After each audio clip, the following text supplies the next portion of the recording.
Let's start this off right. First things first, there will be no spoilers in this video, so you can rest easy. Second things second, I'm wearing sunglasses because I just woke up and my eyes make me look like I'm high as a kite. And lastly, now, the first movie felt a lot more like someone watching Scorsese's old hits and being like, oh, I'm gonna do that same thing but with a superhero skin on it. And it didn't really speak to me, I think, as much as it hit a lot of general audiences. I thought it was a good movie. I thought Joaquin Phoenix was amazing in it.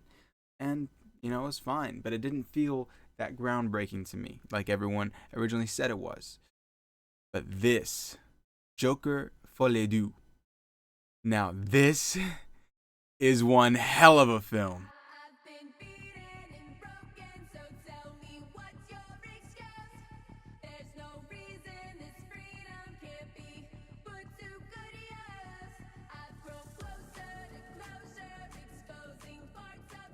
That's right, welcome to Kino. My name is Kino, and today we're talking about how Joker 2 Folie Deux does one of those incredibly, amazingly, ridiculously rare things and makes a sequel infinitely better than the first. I mean, oh my goodness. I went into this film being like, I'm sure it's going to be fine. I think it's going to be an interesting twist. I originally was very impressed by the idea to make it a musical. I thought that that's a very risky move, especially for someone who played it so safe, using such an old kind of style and going off of some already established themes for an original film, for the original film, to go ahead and swing for the fences and be like, yeah, no, I'm doing a sequel and it's going to be a musical.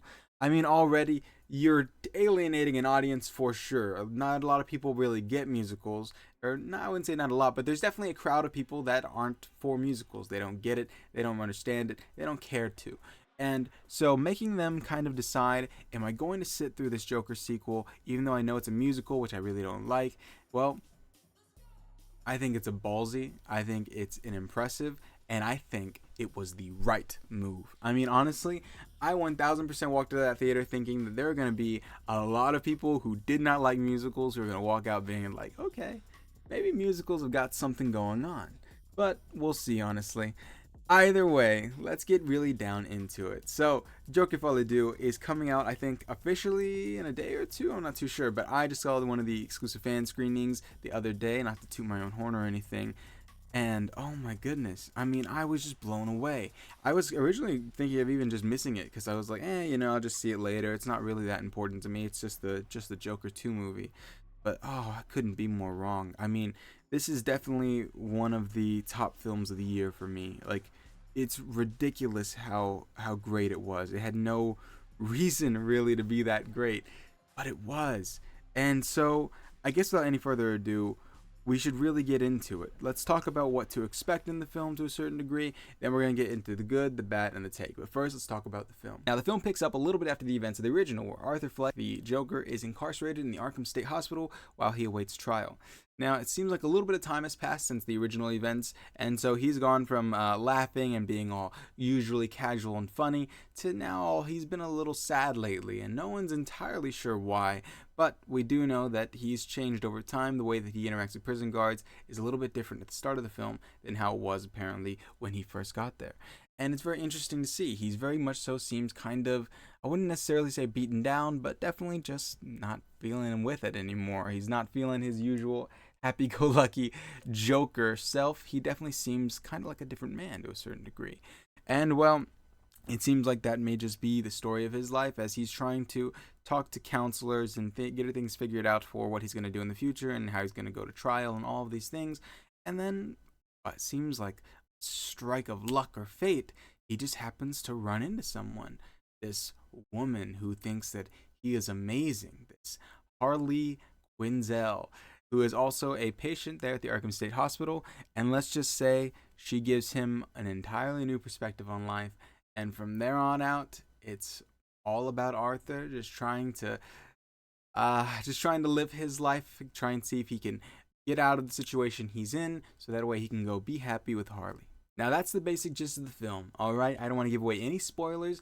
The rest you're gonna need to go and experience on your own. Now, I will give my thoughts about different things in the film, and I'm going to do that again, still spoiler free. I'm going to do that in just a moment, but I just want to say something before I let the people who don't really care about my thoughts, they just wanted to kind of get a basic gist of what, some people are thinking of the movie, and so they just want to see the first, minute or two of this video. I want to just say that this film swings for the fences, that it does something in a truly spectacular fashion that could have been plain Jane, could have been nothing, could have just sat there and made it just the exact same as the original because people really like the original. So just do what's already been done. But I believe making it a musical, taking the story where they take it, I think they swung for the fences, did a big risk, and regardless if you love it or hate it, I think it really does command respect. And with that being said, it's time to get into the good, the bad, the take, where I give you what I believe is the good stuff, the bad stuff, and then my overall thoughts on the film. Again, spoiler free, but this definitely will be a little more of a dive in. So if you want to kind of see what to look out for in the film, if you want to get kind of an idea of these things that I believe are good or bad, and then kind of my final thoughts, well then, the rest of the video is for you. But if you're done here, that's okay. Thanks for checking it out. If you want to see more, like and subscribe and all that good stuff. But either way, the good, the bad, the take, let's go. Oh my goodness, there's so much good to this film. It's going to be really hard to kind of summarize it all down. But let's start with the most obvious. The musical aspect, I thought, was genius. I really don't think it gets much better than that when it comes to taking a movie that is certainly not for the musical crowd really and turning it into one is crazy, right? I mean, the original film was just a very much so a superhero kind of like it's a brand new telling, very much so. The Batman and the Joker, very cool, different styles from what we've seen before, and it's great to see. It's definitely different, but at the same time, like I said before, it's just kind of they took some old Scorsese movies and jumbled them around and made this, which I wasn't that impressed by. But doing this, it made me view the director and view the project in a whole different light.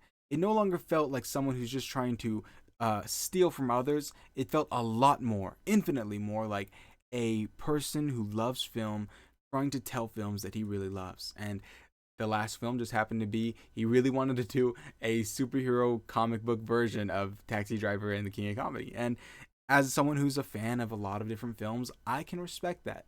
And with this film, I mean, making it the musical, it was something that he certainly did not have to do, director Todd Phillips, but he had a vision and he saw that vision through to the very end, and it was one hell of a vision that he brought to screen.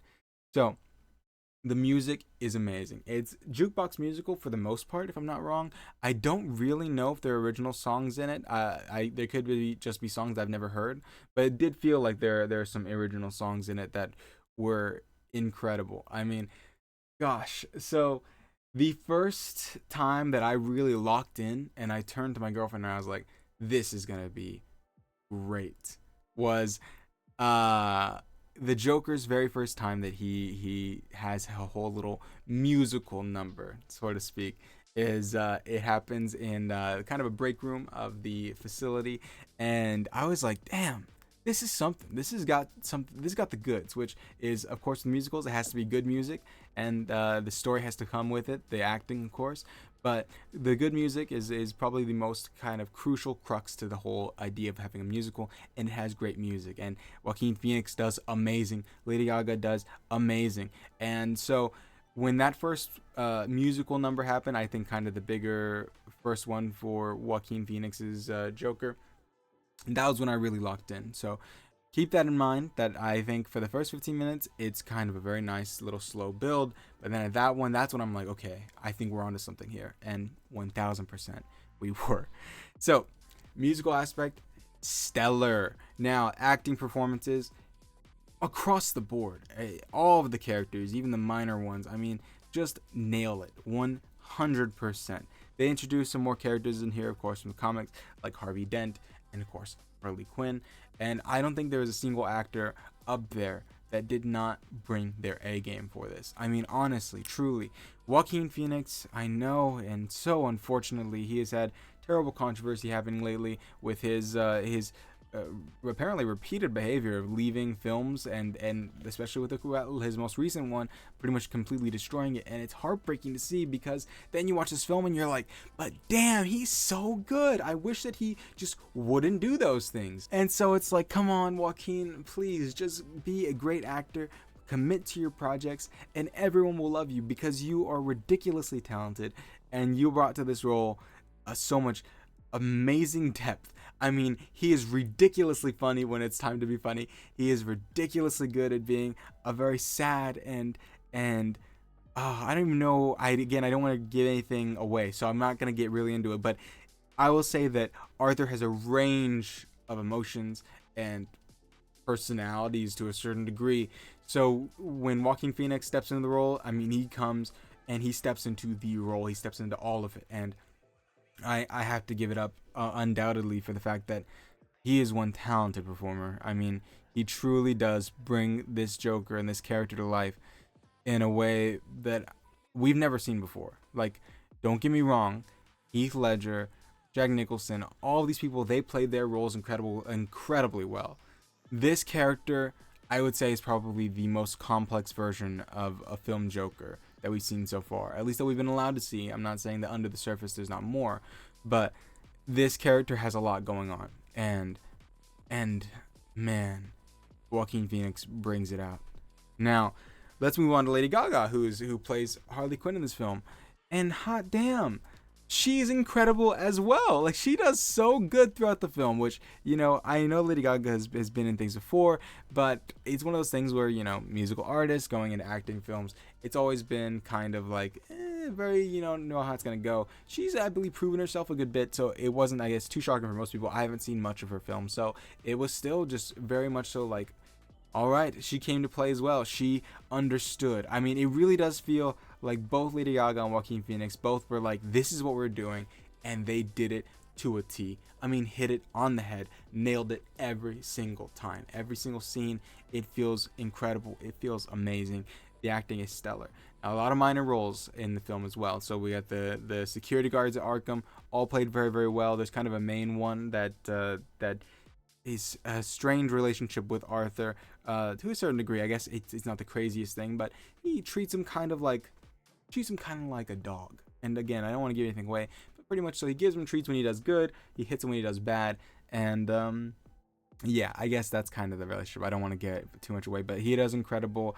The entire cast of again, I don't want to give much away about where we're going with the film, but a lot of the different people you're going to meet in the film are all stellar beyond belief. Now, past the music, past the acting, let's talk about the story. Now, this story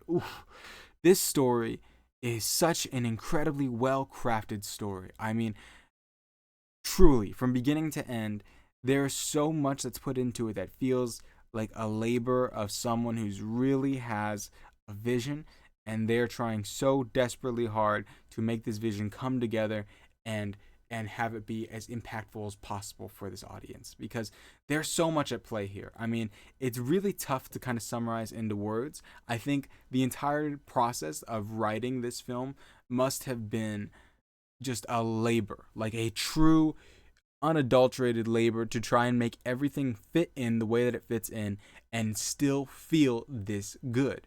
I mean, the story, like I said, it's very dynamic. All right, again, I don't want to give anything away, but it becomes different kinds of movies throughout. It really does. And each time we go to different places, you have to fit a lot in.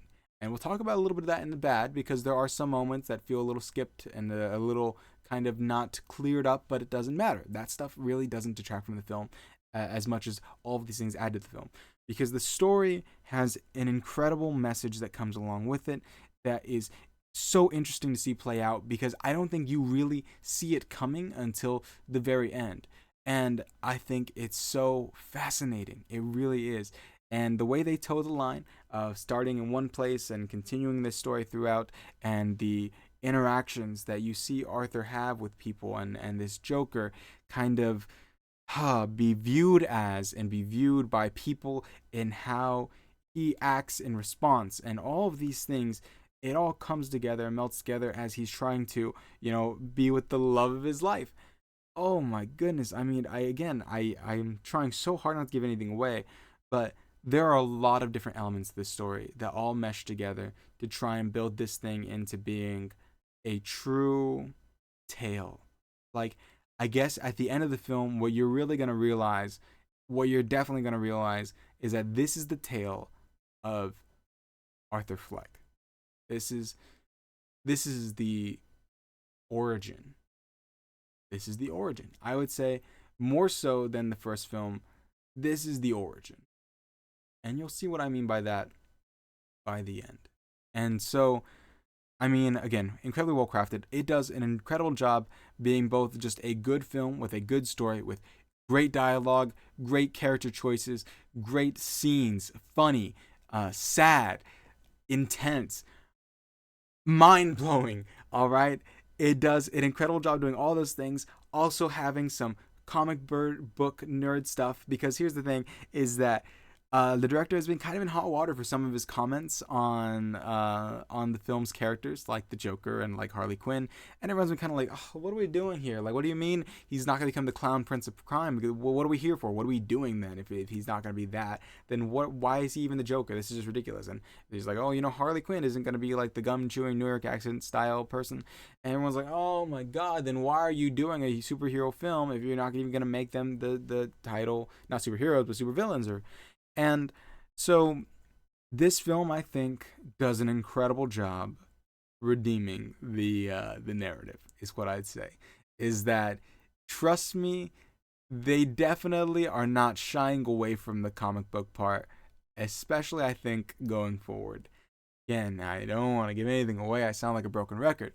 But they're able to introduce those aspects of the film while being subtle to a certain degree, and also crazily over the top good in another degree. And I think that the director's comments about Arthur Fleck, and I guess I can't speak too much to Harley Quinn just yet, but I think that with Arthur Fleck, the kind of overall thing that he's saying about him not becoming this kind of clown prince of crime Joker, by the end you'll be like, oh, you know what? I get it now. I really do. And not only do you get it, you love it. You like it a lot. Trust me. Like, I would be incredibly shocked. I will be incredibly shocked if it comes out and people are like, I didn't like that ending.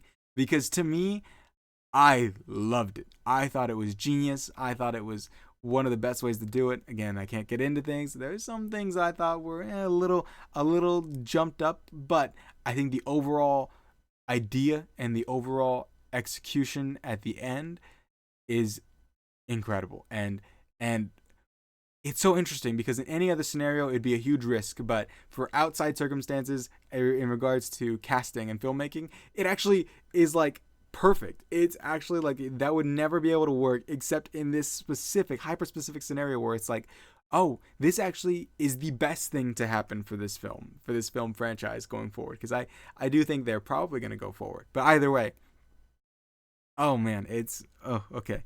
Anyways, so I think he'll be redeemed for his comments on that for sure by the end.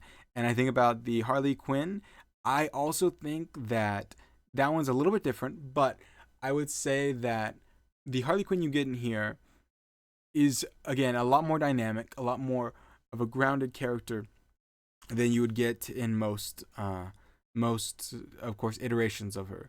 And don't get me wrong, there are a lot of really great characteristics and character portrayals of this character, but this one is definitely different and definitely special, and I'm very excited to see what people think, because all the way throughout, this is so ridiculously good. And I'm so excited for everyone to see. Okay, I think that if I kept going on and on about any of the other good, I'm just going to get into things I don't want to get into, because I want you to just go and experience film and view it all entirely on your own. So we're going to go for now from the good, and we're going to go ahead to probably a very small section titled Now the Bad. Now, like I said, I love this film personally. I think it does an amazing amount of amazing things. However, there are certain moments, there's certain things in it that are a little rough around the edges. Some things that aren't entirely too tidy. And for me personally, it doesn't detract from the film really at all. It's just one of those like nitpicks more than anything.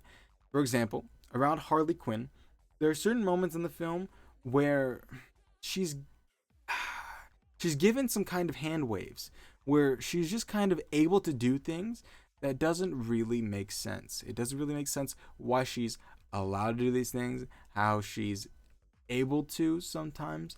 And it's interesting because in the beginning, it feels like they try and get the audience to believe one thing, but then a little bit later, like within the first 30 minutes, they're like, no, actually, flip the script. There we go. So it feels like they try and hoodwink you by thinking that there's a hoodwink when there's not a hoodwink. It's maybe you pick that up, maybe you don't pick that up. Either way, Harley Quinn, I think, is probably the biggest proponent of these hand wave scenarios where consistently she is doing things that doesn't really make sense that she's able to do. It's really strange, and I don't fully get how it happens, and it feels almost intentional to a certain degree because she is like the one character in the entire film that gets a lot of this kind of like just let her do whatever she wants to do kind of things. And so I don't know if that's something that maybe gets explored later. I don't know if that's something maybe I miss, but from what I can tell, it comes off to me at least that they needed her to do things and they didn't really care about the logistics of it, and so she got to do them. And so that was probably one of the more kind of glaringly obvious ones where it's like I don't fully get the logistics of how this is going down. And so moving on from that, I would say that there's another character in the film that this part's going to be a bit more of a personal preference more than anything. But there's a character that shows up in very minor way in the beginning. Just a character that just kind of appears, and then towards the end they have a lot more of a prominent thing. Again, I don't want to spoil anything, but I'm gonna say that it's a strange and different choice, I think, to bring in this person at the very end when they really weren't there throughout the entirety of the film and have them have kind of a big thing.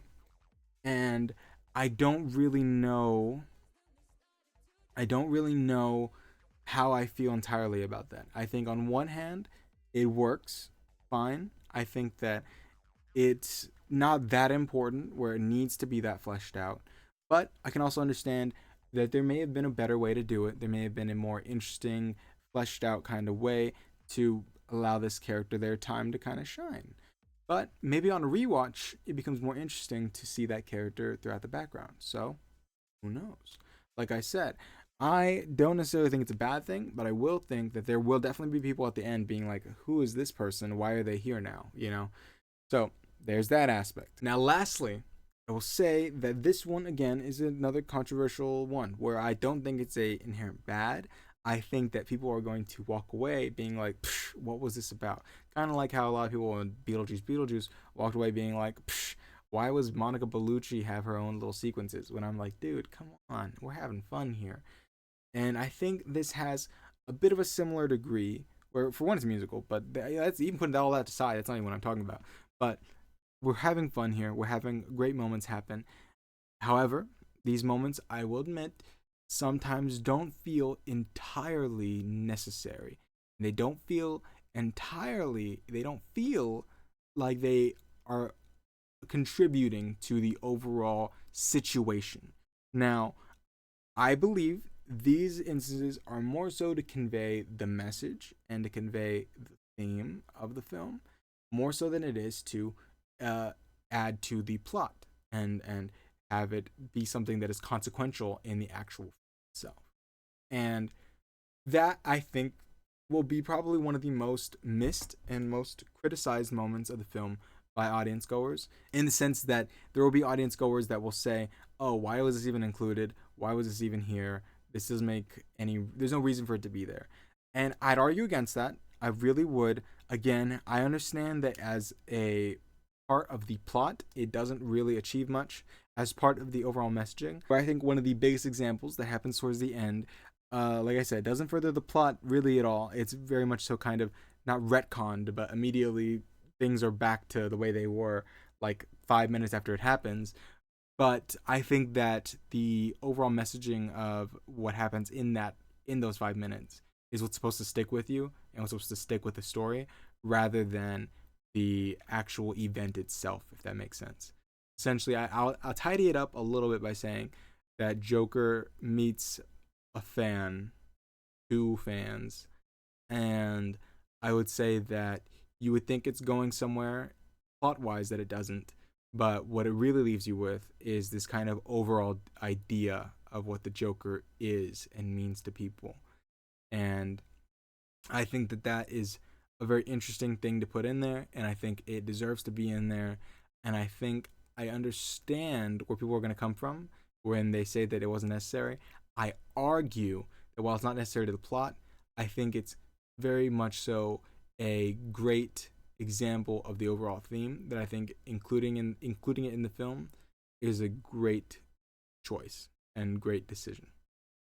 Now then, that is the bad. I think that I don't have much else to say. I've been thinking about what else there could be that I really didn't like, but like I said, overall the film is great from start to finish, and it has these little things that I don't think are big enough to detract from the film's amazingness.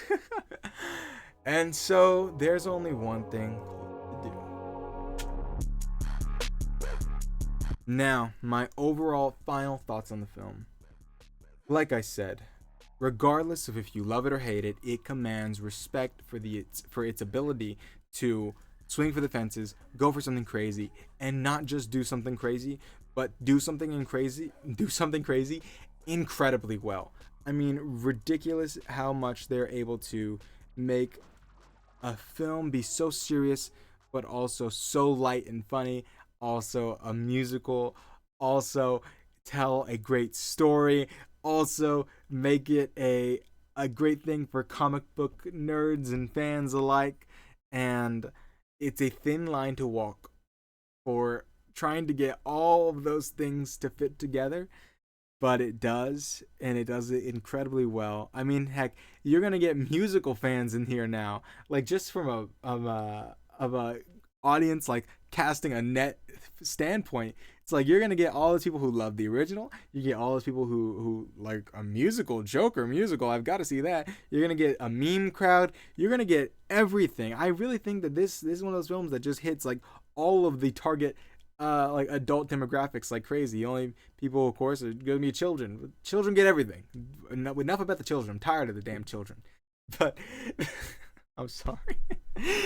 But the point is that this film, from just the standpoint of doing something crazy and doing it in a way that just works out for everybody, I mean, it's impressive, and to do it this well is amazing.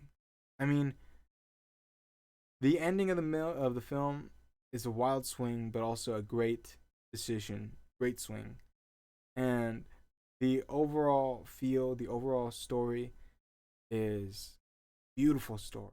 It's a great, amazing story to see and witness and experience, and it really does have a lot of more, I would say, messaging, a lot more interesting things about it that will stick with you and that you can kind of see in the real world. And I'll say this is I'm gonna put my hand up right now.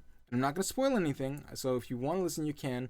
But I know that maybe not you're not interested in hearing my thoughts on the messaging because you don't want it to be spoiled. It's gonna be like a 10-second thing. But I'll put it down when I'm done talking about it, okay? I just want to give you my thoughts on the overall message of the film and how interesting it is. So I'm putting my hand up, and in 3, you can mute the video in 3, 2, 1. 3, 2. Now, the overall messaging of the film, I believe that it has a very strong core message about the cult of personality and about how people can be taken advantage of. Is that especially especially people who are mentally unwell, they may not know any better. They may not understand things, and kind of how other people will use people who don't know any better and use them to their personal advantage and their personal gain. And I believe that there is so much in the film that really ties into this idea of people being put in a place, put up on a pedestal where it's hard to get down from, because it feels good to be up there. It feels good for people to place you and view you as this thing. But then when you try to get down, you realize that they don't want you to come down, because it's not about you. It's about them now. And I think that you'll see that a lot in today's world. And I think that ultimately it's an incredible message. So if you are trying and see what to take away from the film, I would say that that's something to look out for sure. At least by the way that I view it. Maybe I'm crazy, but you can go and watch and find out for yourself. By the way, like I said, I have so much I'd like to say about the film, but I really think I'm going to just put my hand down now and let everyone experience it, because everyone deserves to experience this film and get what they want to get from it. So there we go. That is overall my thoughts on Joker. Joker for les deux. There's only one thing left to do, and that's to give this film a rating, because this film is an incredible film. If you would have told me that I'm giving it over a 900 before I went into the film, I'd be like, you're crazy. There's just no universe. Like you're just wrong. I'm sorry. But on a scale between 1 to 1,000, as all my ratings are, because it's the best form of doing it, this is definitely in the 900s. Like I said, it has some things that I are a little bit minor issues, which I don't think detract from the film in such a way that it makes it less than 900. But I do think that it puts it not at a 1,000 because of those minor things, because they're just little flaws. And now I think that a 10 out of 10 movie has to do one of two things. Is it needs to be either just a simply perfect movie with really no flaws in its storytelling structure, or it just has to mean something incredibly well to you as a person. And I think as much as I love the film, it doesn't hit me in a way that's like, this is my film now. This is the film that I'm going to watch forever. It still is just an amazing film that I would recommend to everyone, but it's definitely not the film where I'm like, this is the one that is mine.